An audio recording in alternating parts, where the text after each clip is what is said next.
พักบ่ตูนก็สิเบิ่งอยู่เลยนี่ เบิ่งก็ตอนจบเนี่ยมัน โด สิ ย เบิ่ง จังใดก็น้องขอฝากถึงไอ้ตูนเด้อ อืม บ่ว่าเฮาจะอยู่ไกลกันแต่ว่าหัวใจก็อยู่ใกล้กันนี่แหละ อืม แต่ก็ยังฮักแล้วก็เป็นห่วงเสมอ อืมมีแต่สู้ๆว่า โดย เฮ็ด จังใดก็ขอให้สู้ๆเด้อกับเวียกกับงานแล้วก็การถ่ายคลิปแล้วก็ อืม การเฮ็ดเทือนของเฮานี่แหละ ให้ ขอ มัน ให้ สำเร็จ สู้ๆอดทนไว้ โอเค โดยแล้วก็ขอโทษนำผู้ใหญ่แล้วก็ FC หลายๆเด้อที่น้องบ่ได้ไปหา โดย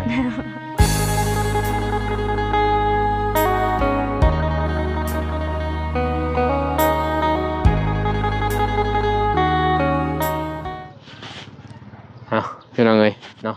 เปิดภาพมากก็อยู่พี่เด้อเนาะมาหาทางบะน้องบองพี่น้องเอ้ยเนาะบาโตพลังก็มาพี่น้องเอ้ย โอ้เพิ่นก็มาเที่ยวมาเบิ่งกวนพี่น้องเอ้ยเนาะหรือว่าศาลาเพิ่นมาเบิ่งเพิ่นบ่เคยเห็นนะเพิ่นมาศึกษานี่แหละพี่น้องเอ้ยเนาะเอาหันหน้าหันตาไปนี่กราบทักทายสบายดีสวัสดีเด้อพ่อแม่พี่น้องหมดสุขุสุคนพี่น้องเนาะทางไทยทางลาวก็ยินดีต้อนรับเข้าสู่ช่องบ้านนุ่งคือเก่าคือเดิมพ่อแม่พี่น้องเอ้ยเนาะสิเข้ามาหาทั้งน้องเพิ่นพี่น้องเอ้ยเนาะเพราะว่ามีทาง FC กำลังคอมเมนต์มาพี่เนาะอยากมาหาทางน้องบองเพิ่นว่าเป็นจังได๋คือบ่เข้าไปหาทางเบาตูนเนาะแล้วก็เป็นยังบ่ให้น้องเบาตูนมาหาเดือนหนึงเพิ่นว่าเนาะถ้าเข้าแล้วก็ต้องถ้าเบาตูนบ่พังความเข้ามาดีกว่าเลิกกันเพิ่นว่าพี่น้องเนาะต้นปลายสาเหตุเป็นจังไดบ่าวนุ่งก็สิมาถักถามทางน้องเพิ่นหลายๆคน FC เพิ่นก็อยากฮู้อยากเข้าใจพี่เนาะในการ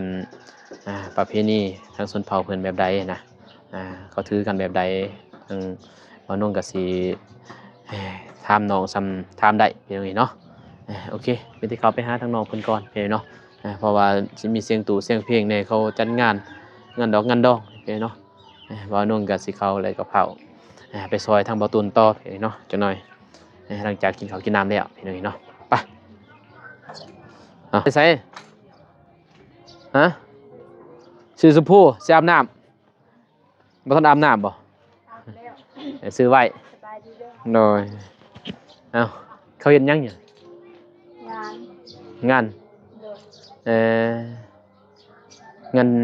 งานเฮือนบ่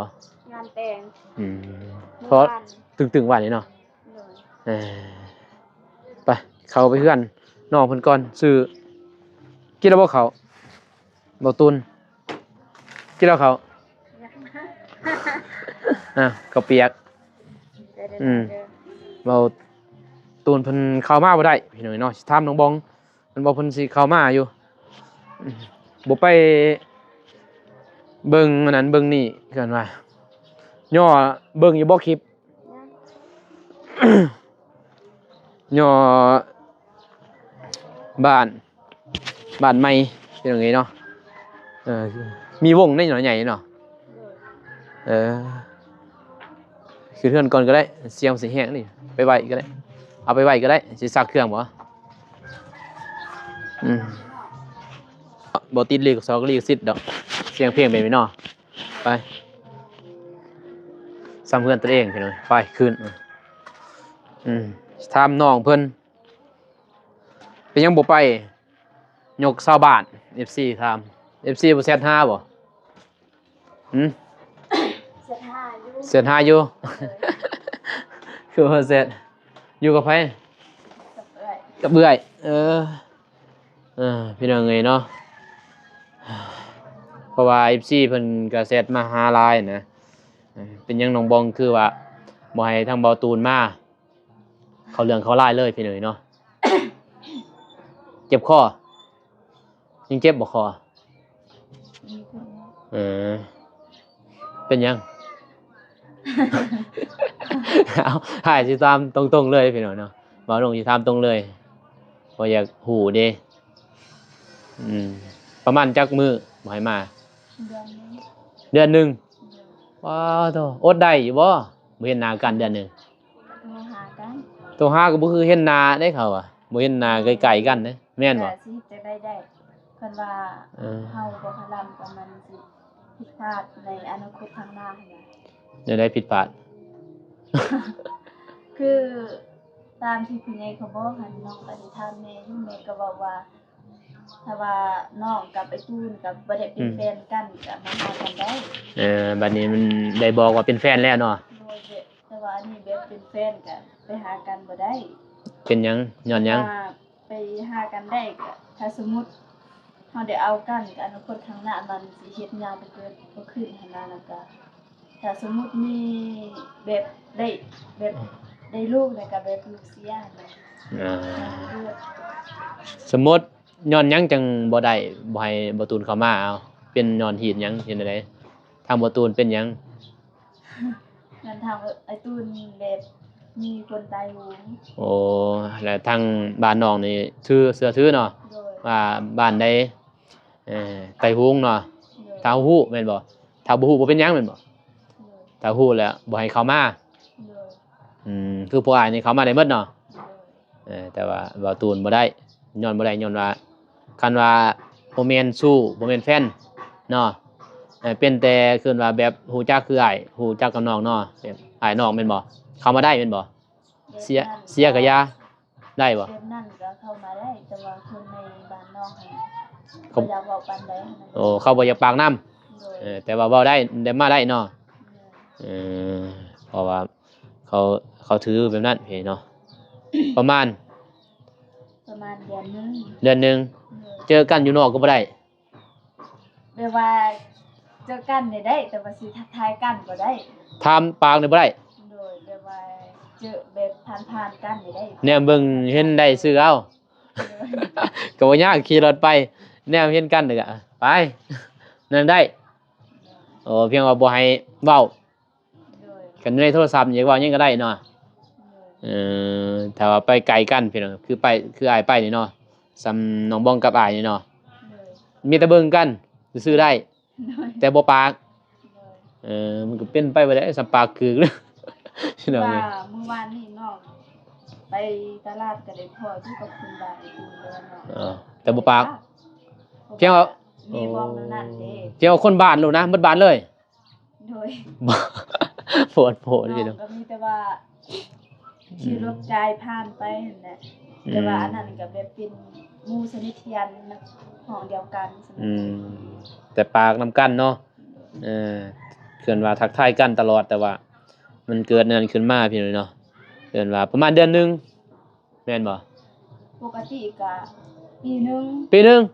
ปกติก็ปีหนึงแต่ว่าแม่บอกว่าคันว่าลูกอดบ่ได้ก็ขอให้คลำจักเดือนหนึงก็พอ จักไปจักสิอดได้พี่เนาะเป็นสู่เป็นแฟนกันเกินว่าผู้บ่าวผู้สาวไปหากันก็บ่ได้บ่เป็นไปบ่ได้แหล้วพี่น้องเอ้ยเนาะมันก็ต้องไปนั่นแหละ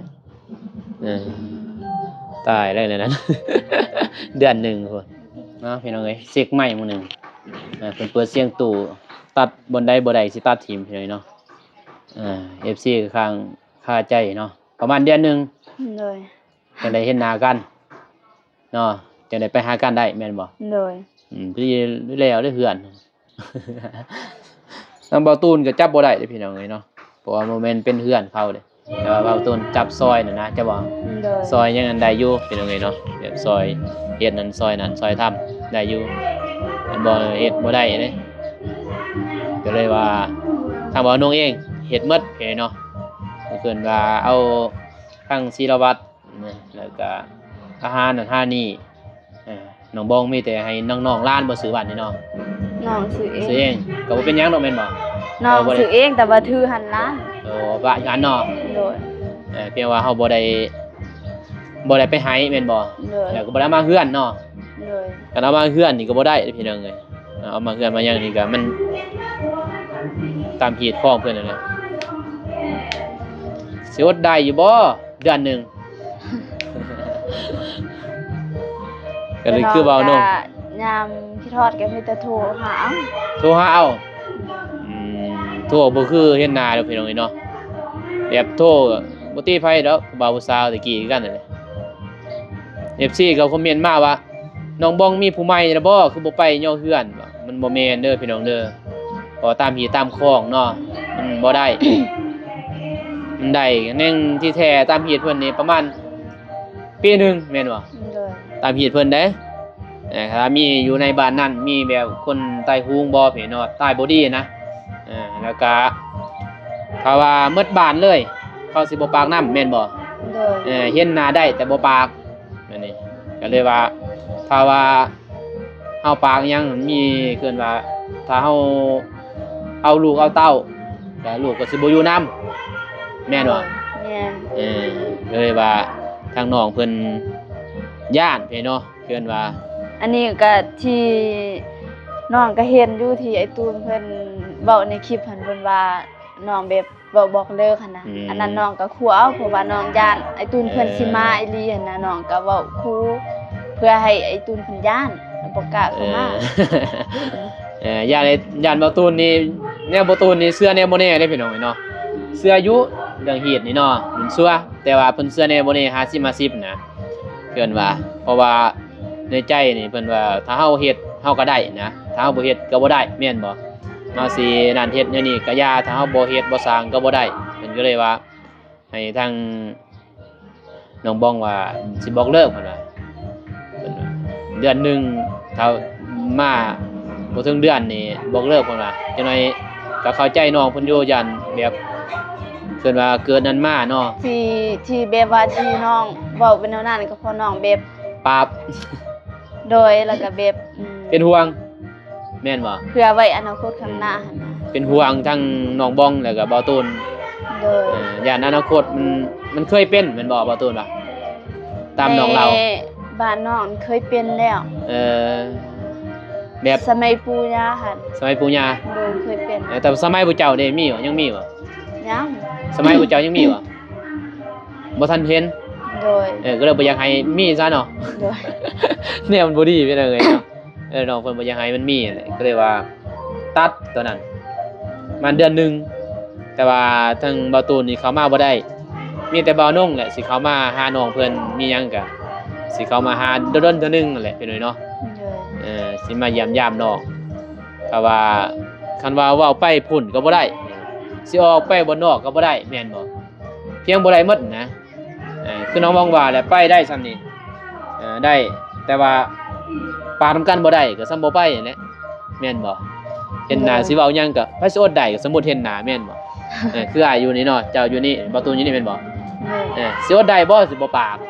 สิแนมยิ้ม บ่ได้เป็นจังไงเนาะมันต้องได้ปากอะนะมันโทรหานี่บ่เป็นหยังเพิ่นมันทันสมัยเด้พ่อแม่ไปไส พ่อแม่ไปสวน ส่วนหมด โดย เออ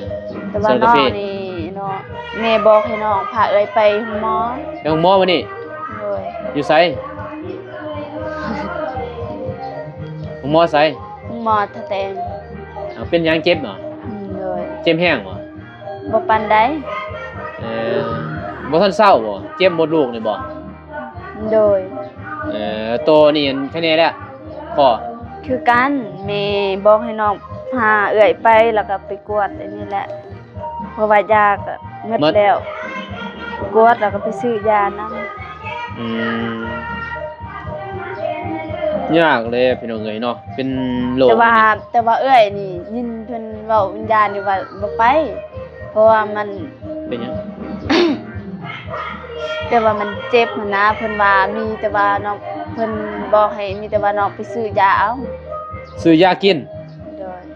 มันสิเศร้าบ่ยาถ้าบ่ไปกวดไปหยังให้เขาซองเบิ่ง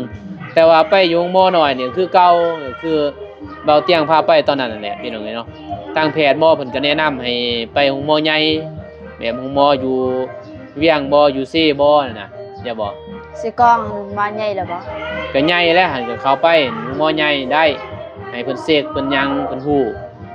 พญาติเพิ่นวางยาถึกโรงหมอน้อยเพิ่นเสกได้แต่เพิ่นพังถามอาการเฮาซื่อๆจะบ่เพิ่นถามว่าจะเป็นจักปีเท่าใดปีมีหยังแน่นะมันก็ตรวจเลือดซื่อมาเท่านั้น แม่ มันบ่ คืออยู่ คือแบบ มอใหญ่ น้องก็เคยไปกับอภพรเทื่อนึง นะ ก็ไปถามแนวนั้นซื่อๆของน้องก็บ่จักสิตอบนะ ก็หันแล้วเจ้าบ่จักสิตอบแม่นบ่ ก็อยากแบบว่าไปกวดไปเช็คอันนั้นหมดเลยแต่ว่าเขาถามเฮาเด้ ต้องไปห้องหมอใหญ่พุ่นแหละคันมีรถมีล่างไปอยู่เซ่บ่จ้ะบ่เขาห้องหมอใหญ่เลยโดยเฉพาะผู้ว่ามดลูกเข้าใจบ่เขาห้องหมอตอนนั้นเข้าไปถามเขามดลูกเช็คมดลูกแล้วก็เช็คนั่นเตือนว่าเป็นไทรอยด์เป็นเนาะให้เพิ่นไปเช็คเบิ่งว่าในใดๆน่ะกวดเช็คหมดละเอียดนั่นจึงว่ากินยาตอนนั้นมันสิถึกจ้ะบ่ โดย ถ้าเฮากินแบบนี้เพิ่นว่าแม่นอยู่ไทรอยด์แต่ว่าเฮากินมันบ่ถูกเด้มันจะเป็นจังบ่ไทรอยด์แม่นบ่หรืออักเสบบ่หรือเป็นอันนั้นบ่เฮาบ่ฮู้เด้เฮาบ่ได้ไปเช็คมันละเอียดก็เลยบ่ฮู้แล้วบัดนี้กินไปเลยตัวทีตัวแดนไปเนาะกินยาแม่นอยู่แผนบอกแต่ว่ามันก็บ่เซาเพราะมันบ่ถูกตามเพิ่นว่าตามพยาธินะนั่นไปโรงหมอใหญ่นี่ได้เข้าไปโรงหมอใหญ่โรงยังนี่สิได้อยู่ถ้าเข้าไปแบบนั้น เอาไปหมอใหญ่เสกคือแม่เฒ่าอ้ายเด้จะบอกเพิ่นยังเสกหมอใหญ่เพิ่นได้ ฮู้มาอยู่ไส อยู่เซ่เพิ่นแหละเอาไป เซ่บ่หรือว่าสิกอง อยู่เซ่แหละไปอยู่เซ่เลย อยู่ปากเซ่เพิ่นนี่เด้อมันเป็นอยู่เซ่ก้องเลยไปอยู่ปากเซ่ของหมอสกลหรือว่าของหมอแล้วแต่เฮาสิเข้าไปดอกมันมีหลายของหมอแต่ว่าเงินมันใส่จ่ายหลายจะบอกมันต้องใส่จ่าย คลินิกดีใช้จ่ายเงินหลาย โดยของหมอก็หลายนะเพราะว่าเดี๋ยวนี้มันบ่มีเด้การช่วยเหลือจะบอก มันต้องใส่จ่ายลายเดี๋ยวคือนี่พยาธิยิ่งในแห้งลายเป็นยังไงเนาะพยาธิยิ่งถ้าว่ากินมันต้องกันดีบ่ดีจนผ่าตัดปานใดดีคันว่ามันเป็นแห้งได้ผ่าตัดอย่างแห้งเสียหลายเอาเสกมีแต่หาเงินปัวเอื้อยนี่ซั่นแต่เสียงนี่จักสิเข้าจักบ่ซั่นนี่ดูดหมดมันจัง มาลองฟังก่อน นี่บ่ มันเสียงรบกวนนิดนึงพี่น้องเอ้ยเนาะ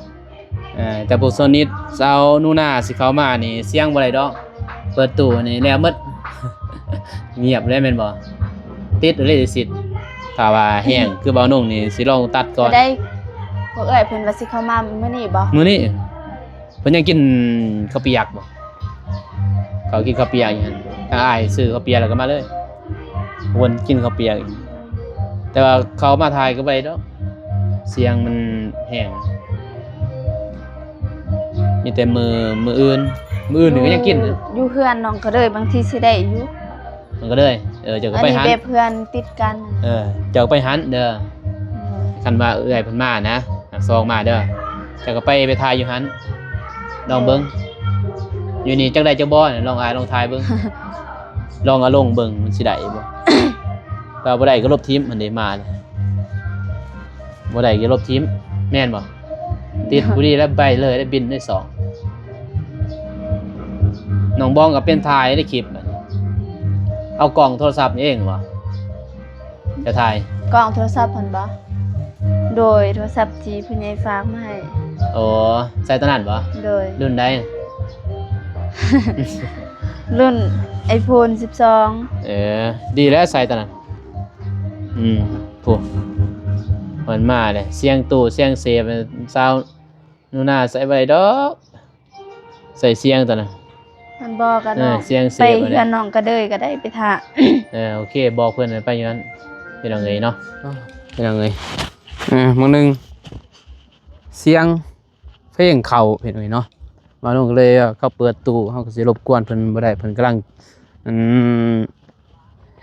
เกินว่าเฮ็ดกินเฮ็ดยาเขาเฮ็ดปุ้นเกินว่าอิหยังเกินว่างานดองเนาะมาลงเลยว่าบ่เข้าไปรบกวนซะ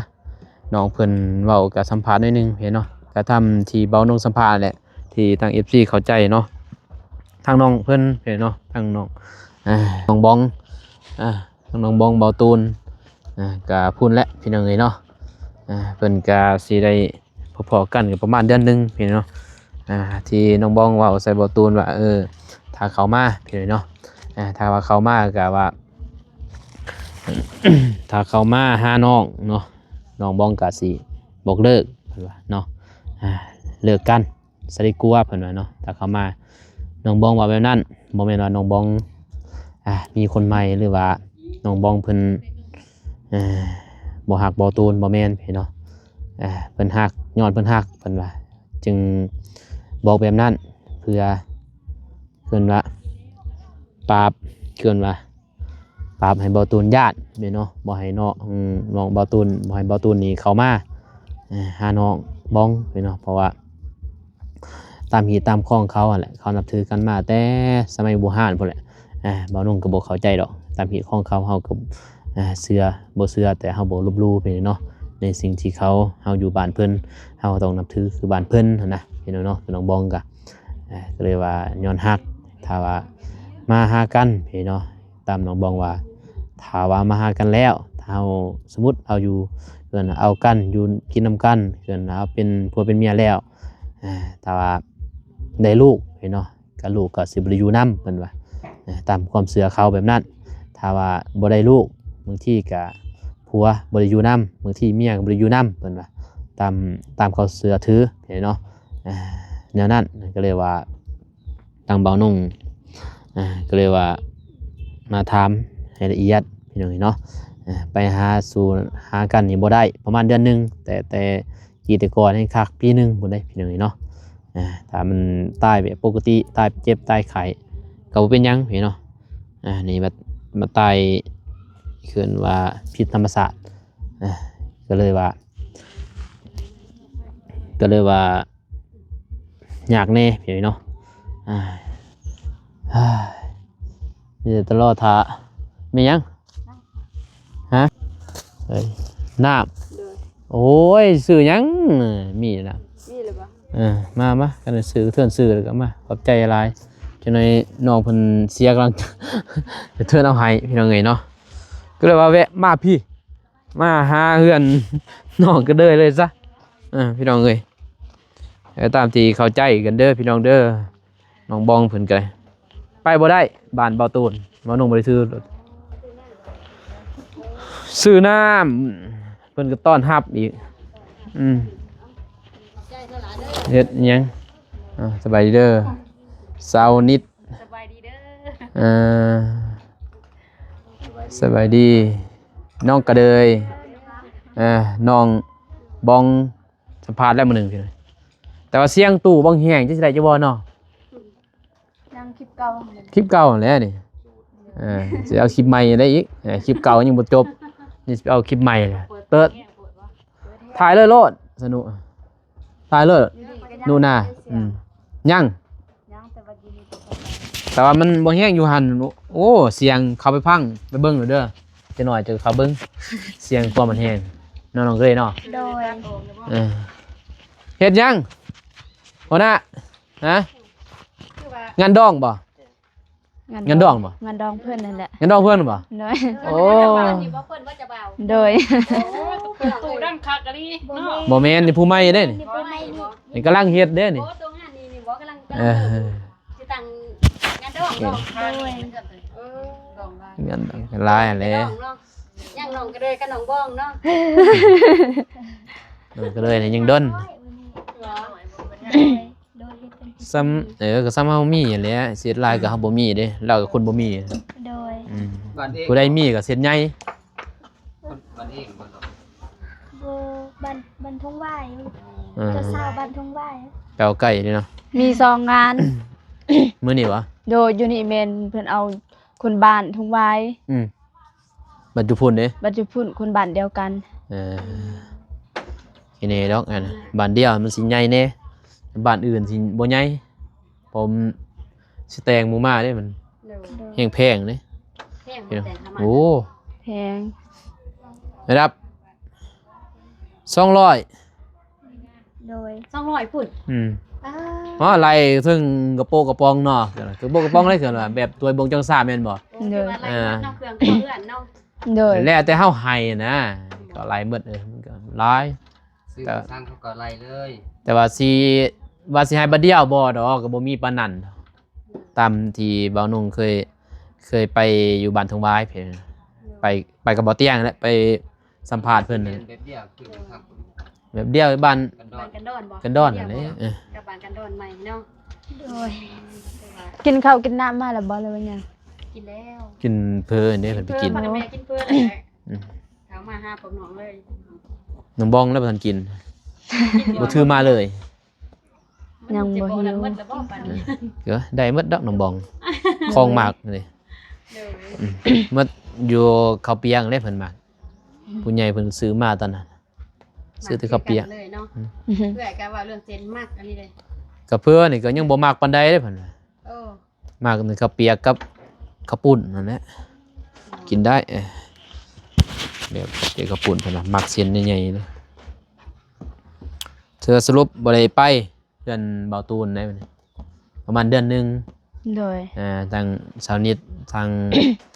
สนุนายังบ่ทันฮู้ดอกพี่น้องเอ้ยเนาะ เด้อ เพอน้องบ้องนี่สิบ่ได้ไป เดือนหนึงเห็นหน้ากันก็บ่ปากนะคือเดือนหนึง โอ้ เฉพาะเห็นได้สมมุติเห็นคือในนี่คือเฮาเห็นในนี่เนาะ เฮ็ดเป็นแบบว่าคนรู้จักกันเลยเนาะในช่วงนั้นเนาะ แม่นพอตามเฮ็ดสบายดีพอตามเฮ็ดตามคล้องเด้ก็น้องเพิ่นว่าแนวนั้นน่ะนะเฮาก็บ่เชื่อก็อย่าบ่ลบหลู่อืมบ่เชื่อก็บ่ลบหลู่นะ โดยนี่แหละจังว่าทางทีมงานทางมามื้อนี้ก็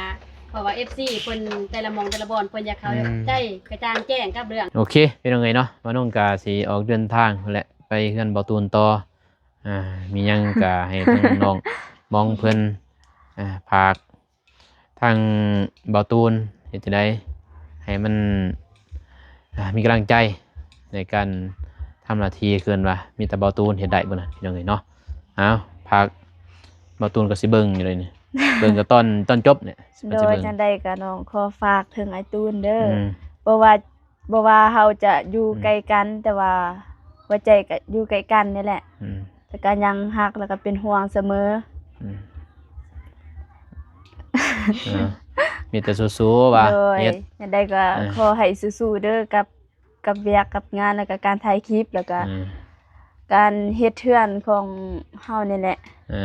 ให้ ขอ มัน ให้ สำเร็จ สู้ๆอดทนไว้ โอเค โดยแล้วก็ขอโทษนำผู้ใหญ่แล้วก็ FC หลายๆเด้อที่น้องบ่ได้ไปหา โดย โอเค เป็นหยังเท่านั้นแหละเนาะ เลย โดย แต่ว่าตูนก็เข้ามาบ่ได้พี่เนาะแต่ก็เบิ่งก่อนเฮามันบ่ฮู้เนาะ โดย ตามแม่เพิ่นว่าประมาณเดือนหนึงแต่ว่าบางทีก็เพิ่นนี่ต้นลูกเพิ่นนั่งเงาตัวปลูกก็ บ่อาทิตย์หนึงก็มีเนาะ โดย แล้วแต่เนาะพี่เนาะหีดข้องแล้วแต่ผู้เพิ่นว่านั่นแหละโอเคนี่กลับก่อนหน่อยเด้อ โดย อยู่ดีมีแฮงทางน้องก็เลย โดย ใจได้หลายเด้อเดินทางปลอดภัย โดย น้องก็บ่มีหยัง โดยบ่เป็นหยังพี่น้องเอ้ยเนาะ